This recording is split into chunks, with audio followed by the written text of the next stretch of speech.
Hello, everyone, and welcome to the conversation, and welcome to what is the new normal for broadcasters and journalists and their subjects all across the country as we all continue to deal with the deadly coronavirus. We are going to be broadcasting today and visiting 5 remote locations. Of course, this is my home in the South Metro area, and we are going to 4 other locations, including the locations of 3 fascinating business people, all of whom are struggling to adapt and reinvent themselves in our damaged economy as they wait for some return to normalcy. So our guests today also include our expert on the economy, Christy Pollard, who is with the Jeffco Economic Development Corporation, advocates for the county's business community, which is largely sailing in troubled water, just like everybody else at the moment. We're going to get her big picture insights about what she thinks might happen next and the extent of the damage.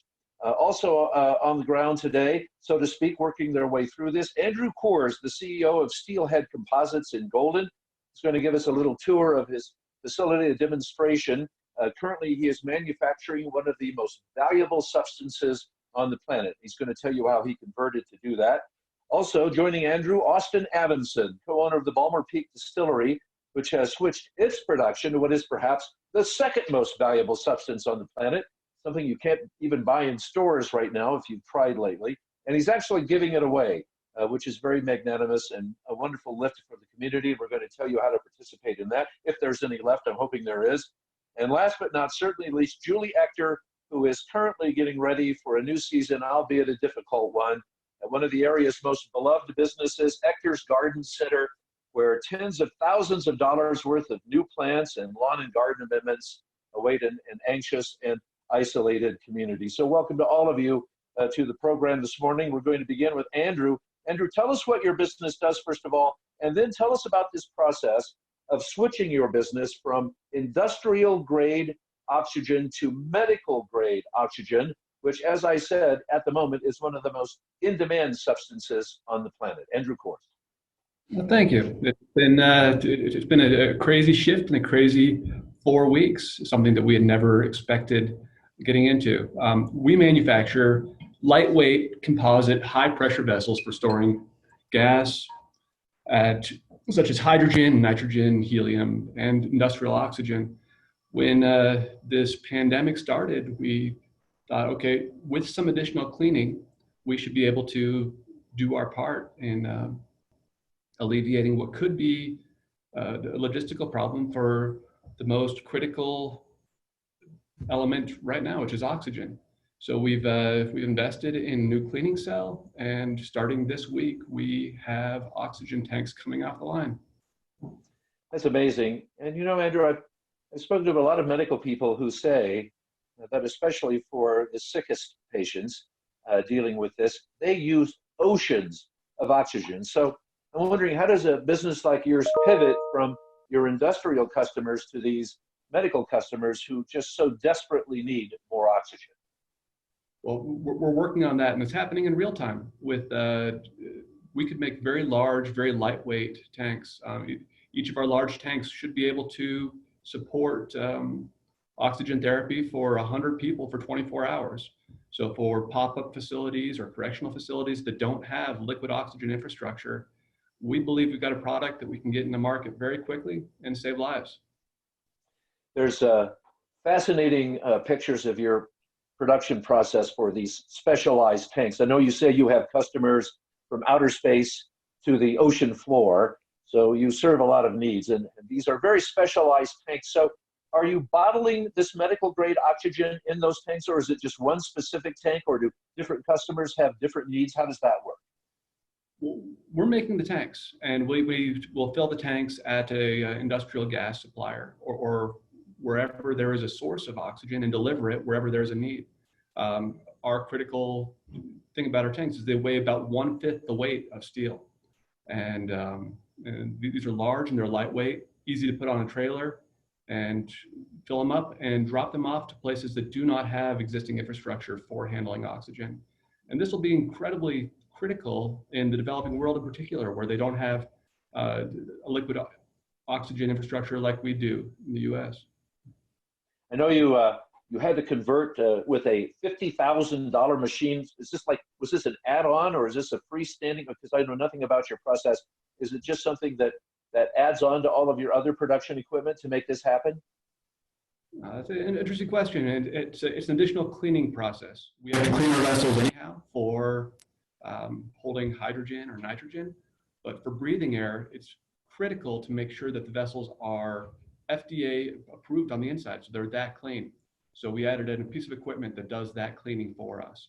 Everything else is the same. They're the same high pressure, lightweight vessels that we use for industrial gases.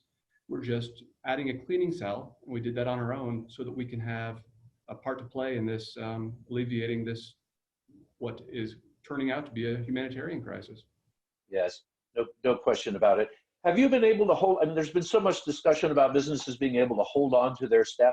Have you been able to hold on to your people through that, or has production scaled back somewhat as you're just providing oxygen?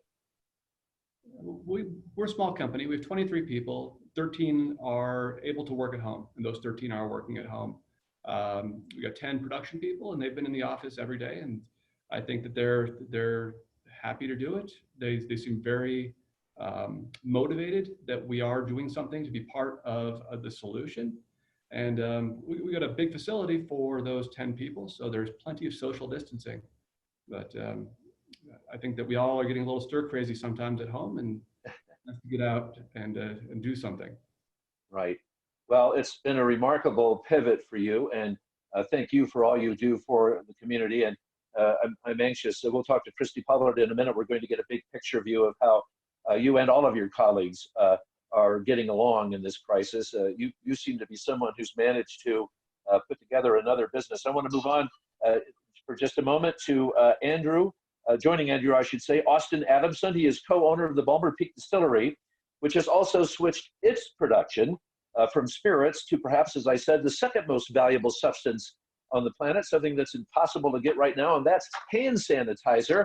And so my big question for you, Austin, is how does a business that doesn't make sanitizer in any way, shape, or form pivot completely to making hand sanitizer? Well, it's been an interesting pivot to say the least, but luckily there's lots of us distilleries around the U.S. That are doing similar things, and we're able to learn and collaborate from and with each other on switching from drinkable alcohol to mixing that same alcohol at a stronger percentage in with other components, following a variety of different guidelines. Essentially, we waited until our regulatory body, the TTB, made it easier for us to actually produce the hand sanitizer without getting the previously required licenses. So we just started off by converting what we had on hand, our drinkable ethanol product, starting with some of the stuff that didn't taste so great that we wouldn't have used for drinking, redistilled it to 190 proof, which is about 95% alcohol by volume, and then taking that and following the WHO guidelines, mixing it with glycerin and hydrogen peroxide for a topical antiseptic solution.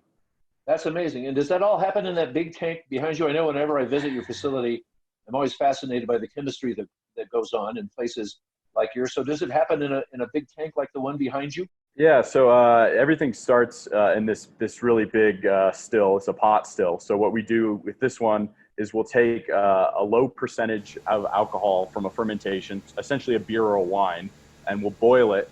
That alcohol then leaves the solution first, and we recondense it back into liquid. And then what we do is we run it through this tall, skinny still here. And that's where we can really compound and continuously redistill and get that much stronger alcohol. Essentially, we're making vodka that wouldn't taste good and adding a few other components to make sure that it's there's no fungal spores and that it applies more easily to hands. That's amazing. And were you able to do that quickly? Was it like an overnight thing, or did it take you weeks to reset production? Was it a long process? We were able to convert pretty quickly once we acquired the glycerin and the hydrogen peroxide. Then the biggest bottlenecks have been, for one, containers. There's a national container shortage. So we don't have the 2 to 4 ounce spray bottles that we would prefer to put this hand sanitizer in. But that, again, lets us focus on providing bulk for organizations and, first responders, healthcare providers, assisted living facilities, those places that need it most, and encouraging individuals from the community to bring their own container. We'll slap a label on it and tell them the best way to apply it and send them on their way. Then the next bottleneck really was making enough of the alcohol. We're used to using quality ingredients and grain and molasses that makes a tasty product to drink, and it's not the most cost-effective thing to turn that into hand sanitizer. So luckily, we've found some other community partners, the Brewers Association, Wynkoop Brewery, Root Shoot Malting, who have donated materials either in the form of grain or beer, already made beer that was going to be poured down the drain and declared destroyed and undrinkable, that we can just throw through our equipment and turn into hand sanitizer. It's amazing. As I've told people about this, I've said, you can actually go to this facility with your own little bottle or little jar, and Austin and his people, they will give you this for free. And they're like, you're kidding me, I can't buy it anywhere. Is that true? Yeah, that's one of the things we wanted to do is show the community that we're here to support them through these trying times, and hope that eventually down the road they'll when we get to the other side of this, they'll be able to support us. So yeah, we've gotten our costs down to a level where we're comfortable, giving it away, and if we're open to donations to cover our time and material cost and electricity, but we're not putting a price on it, and we're donating, I'd say, more than 90% of what we make. Well, that's just amazing, and like Andrew, your partner, another incredible pivot. And although this is, I'm certain, not a huge money maker for you, I'm wondering, have you also had to let a lot of your staff go, or are you still relatively staffed, or are you just very quiet now, waiting for some return to business? So the funny thing about our operation is it's just me and my business partner. So it's just the two of us. So you haven't laid him off yet? You haven't laid your money off your partner? No, not yet. We're working together, and actually my time here, I've upped my hours probably by 120% or so. I'm here from sunrise to sunset 6 days a week, and just trying to keep up with the list of over 200 organizations that have requested hand sanitizer from us, and the just massive community outpouring. Yeah, it's right. It's more work if anything else. Right. I'll bet. And somebody asked me if it was, I think the big ticket is more than 60% alcohol. Is that right? That's what you want in a hand sanitizer? Yeah. So there's a whole bunch of different guidelines out there, and we're supposed to try and follow all of them. The CDC recommends between 60 and 90% ethanol by volume. The WHO recommends a recipe that ends up with an 80%. So that's what we're following. So our topical antiseptic solution is 80% ethanol by volume. Wow, that's just amazing. Well, you're another incredible story, and I so appreciate being able to share it with you today. And we're going to ask about the economic impact for your industry as well. But first of all, we're going to move on to another colleague of yours up there in your area doing business, Julie Echter, currently getting ready for a new season. As we said, probably a difficult one because Julie, who, by the way, is the granddaughter of the original owner, I would like to point out, is running an Arvada business that is an institution, one that everybody knows about. They've been in existence for 60 years up there, family-owned, recognized as one of the best of their kind in the entire country. Julie, I want to know, when does your big spring season typically begin, or are we already in the middle of that? Yeah, we're kind of in the midst of it. We do about 80% of our business in 3 months. So April through June are our 3 biggest months. So March, we kind of start ramping up, and April 1st is kind of usually our big start date of the season. Right.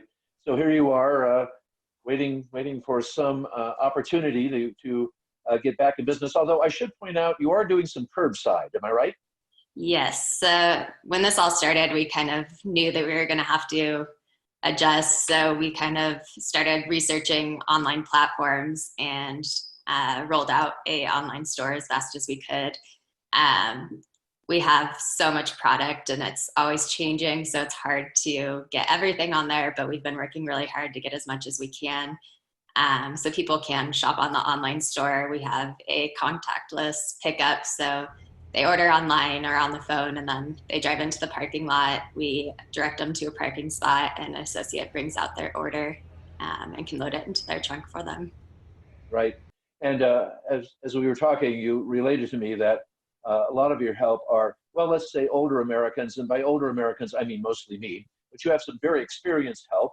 And of course, they're at risk for the virus. So you say you lost some of those people, understandably, when the shelter in place, the social isolation program began, because of course they were worried about getting sick. Yeah, so we haven't laid anyone off, but we have a lot of employees that have worked there for so long, over 30 years. So a lot of them are older. A lot of our more experienced staff is kind of in that high risk age range. So we gave everyone the option. We said we weren't firing anyone, but if they didn't feel safe being there, then we wanted them to stay home. It's a unique industry. It's hard to work from home. You can't do a whole lot. We have a few people working from home, but we definitely did lose a lot of those key people in kind of this difficult time. So a big part of our business is educating people and giving them advice on growing. And so to lose those really experienced people has been hard. We get at least 200 emails a day, countless phone calls asking for advice. So trying to field all of that has definitely been a struggle for us, but we're doing our best, and we're just plugging forward. Good for you. We actually had this discussion about your business. I know you grow a lot of your own stuff, and that's not really something you can stop, is it? I mean, once you plant it and it starts to grow, I mean, unlike everything I plant that just does stop growing all by itself, everything you plant just continues to grow, right? Exactly. So that was another tough thing.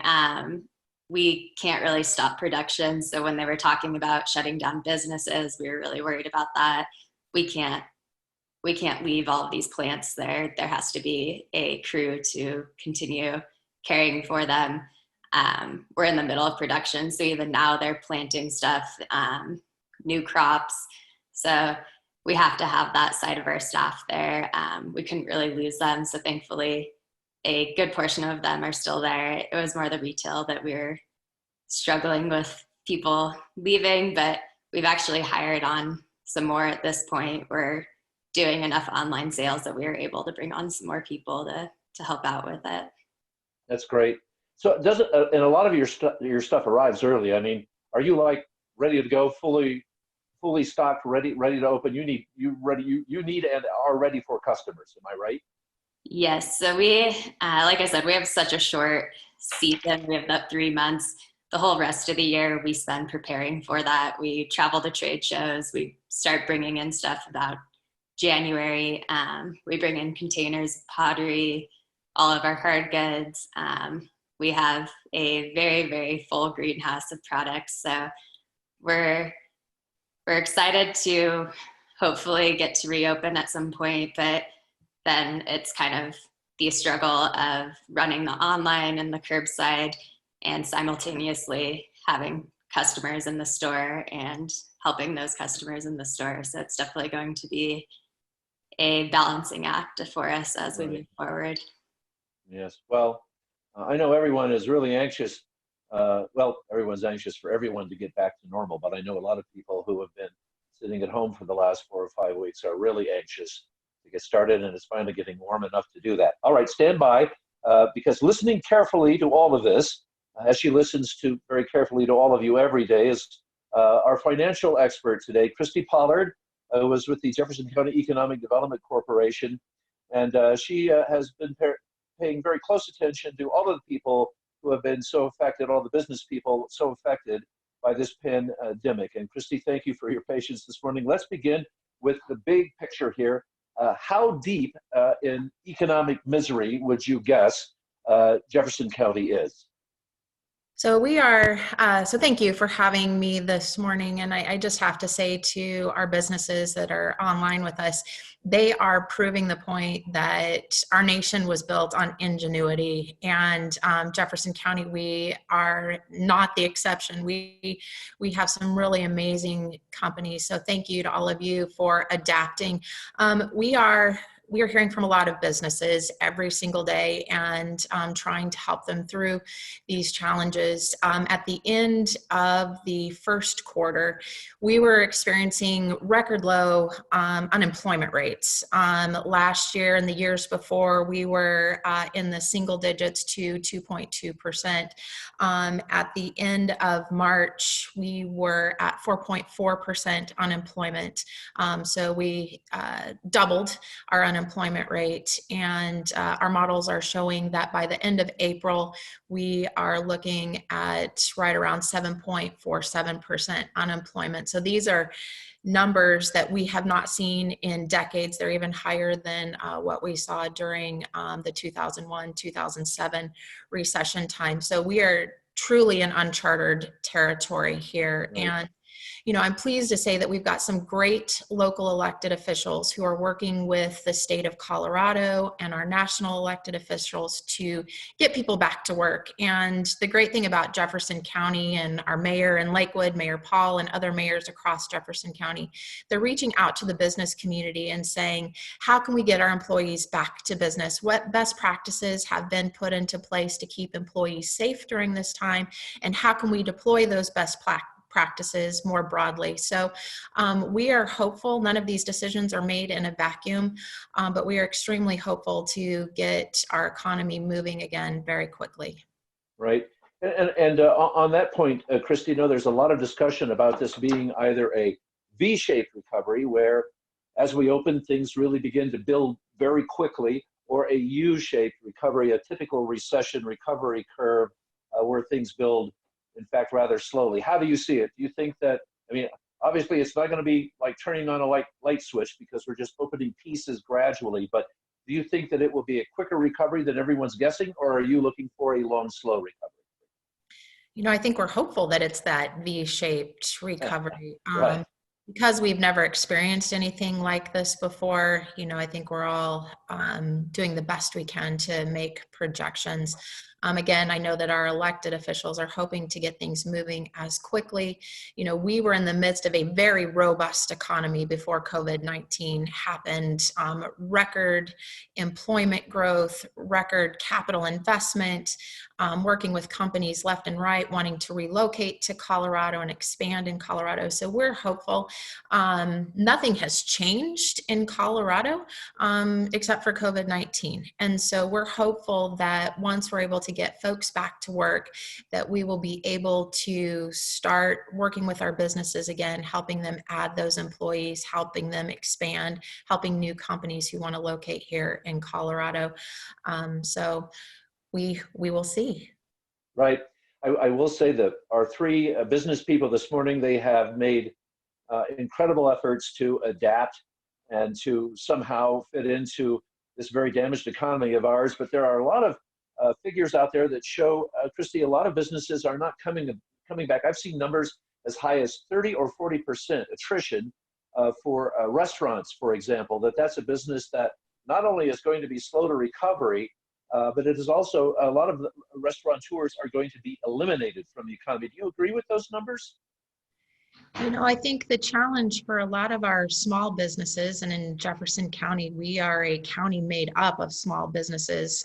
For some of those Main Street businesses and restaurants, their margins are so small that when they have to shut down, it does create some real challenges. We've had to see employees laid off, and those employees are having to seek other employment. So, we are hopeful that those numbers are bigger than what they will actually be, but we have been talking with a lot of our small businesses who are nervous about what the future holds. We're seeing a lot of them doing just like our businesses online today. Creative commerce, trying to do things to keep the revenues flowing in. The mayor of Wheat Ridge has a restaurant, and he said he's been pleasantly surprised that the online orders and the takeout has actually been better than expected. So there are some bright spots in this story as well. And I guess we'll just continue to work with those small businesses to make sure that if there's anything at all that we can do, we will do it. If there's resources we can provide, we will provide them. Right. I will say that some of the latest numbers on confidence levels of consumers in local officials is very high, that they're turning to governors and mayors and council people for solutions, locally in their community, and that there is a general feeling that the people who are on the front lines in their communities are doing a really excellent job of working out of this. And I'm wondering, do you think, because there's so much concern right now about reinfection rates as we get things started again, do you think it's going to take a vaccine to get us out of this completely? I mean, and that, I may be asking for a personal opinion, but it seems to be a lot of things are pointing towards a vaccine before this restarts 100%. I am not a health expert, so, I do think a vaccine would certainly be helpful. We're hearing a lot about immunity and folks building up those immunity sort of things. I guess I think we're hopeful to get our folks back into work and work hand in hand with our health officials in Jefferson County. Dr. Mark Johnson is the director of our health department, and he's got his finger on the pulse of the things that are happening nationally and trends and things like that. So, I think it's one of those things, again, things don't happen in a vacuum, but for the business community to continue to talk with the health community to make sure that our employees are safe. But also we're making sure that our economy is going to continue to be healthy. So you don't want to throw the baby out with the bathwater. So it's a balance, and we are blessed. You mentioned our local elected officials. We are very blessed in Jefferson County with city councils and mayors and county commissioners who care about the business community and care enough to ask folks like the folks on the line here today, what's working, what's not working, how can we help you get back into business? So I guess I'm very optimistic that through collaboration and partnership that we will get people back to work, but we'll also be able to keep our population safe and our kids safe going forward. Right, that's a great perspective. I want to go back to our business people. Julie, I'll start with you this time. I'm wondering, can ECHTER'S hold out indefinitely here? Are you in a position that you think you can weather this, if it is another season, until we get to a vaccine and full employment and full consumer traffic and confidence? We always try to stay positive, and I think when it all came about, we knew that it wasn't going to be the season that we thought it was. We were preparing for the biggest year ever. And so I think accepting that was definitely hard, that it wasn't going to be that season we expected, but we moved quickly to find another way to make it work, the online store, the curbside. And we've seen so much support from the community and our customers. And so we think that we're going to make it through. And once we are open or able to reopen, I think that we're just going to get a flood of people through. And so I think we're going to be fine. It's a tough situation and it's a hard pill to swallow, but I think as long as we all, use our ingenuity and find a way to make it work, all these businesses can make it through. We'll all come back from it stronger than before. Right. I love your optimism. I certainly hope that's the truth. Austin, let me ask you, are you also capable of lasting this, do you think? Are you going to be able to hang on until we're back to better sense of normalcy? It's looking like we're going to be able to, just because the community outreach and support, kind of their response to our response has been overwhelming.